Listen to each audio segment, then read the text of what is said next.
Canadian leadership will be defined not just by the strength of our values, but also by the value of our strength.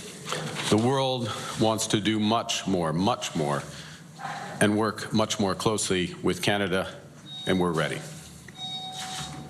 Now, on Monday morning, I, with colleagues, met with President Trump to discuss international priorities as part of the G7, but also to further negotiate a new economic and security partnership between Canada and the United States.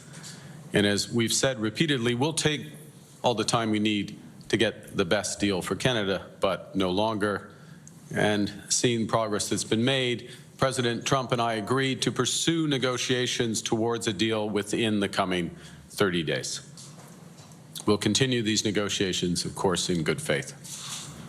In parallel, we must reinforce our strength at home and safeguard Canadian workers and businesses from the unjust U.S. tariffs that exist at present.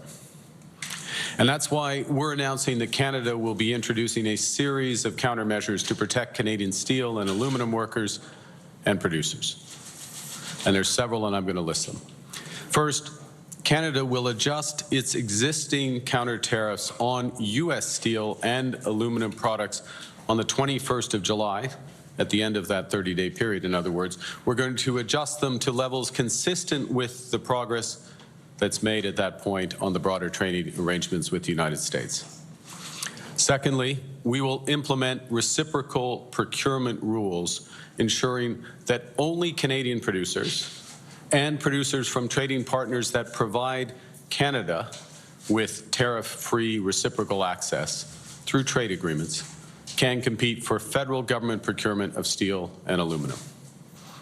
Troisièmement, le gouvernement établira de nouveaux The government will establish new counter tariffs of 100% on the level of import of steel products from 2024. This is to stabilize the Canadian market and prevent harmful trade effects after the actions of the United States. This quota will be applied retroactively, and they will be re-examined within 30 days. Fourth, the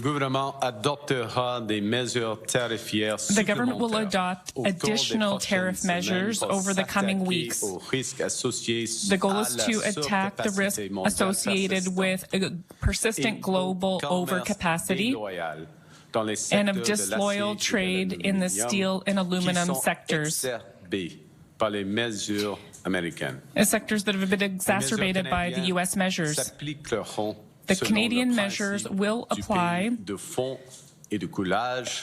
based on the country of foundry and for steel and the fusion and milling for aluminum. Framework for automobiles to favor the use of Canadian steel and aluminum in Canadian-made products. And finally, we're creating two government stakeholder task forces, one for steel, one for aluminum, to monitor trade and market trends and to better support government decision-making and workers going forward. Remind that the $10 billion large enterprise tariff loan facility remains open to help affected businesses access the liquidity they need and to return to financial resilience as the market stabilizes. In short, the government is responding to the impact of the unjust U.S. tariffs with multiple tools. We will review our response as the negotiations progress. I'll be meeting with the premiers of the provinces and territories tomorrow to discuss this response and our broader coordination going forward. The next week, I will attend the Canada-U.S. summit, as well as the NATO summit, as part of Canada's new government's mission to strengthen and build security and economic partnerships with reliable partners. And this week, in this House, the Parliament has the opportunity to pass the core of our domestic economic response, the One Canadian Economy Act, because together, we as Canadians can give ourselves far more than the Americans can ever take away. Steel and aluminum workers are on the front lines of this trade crisis. These are the workers who will help us build one strong Canadian economy, the strongest economy in the G7. Alors, nous les protégerons. So we will protect them, and we will protect their families as well. And we will do that urgently and with determination.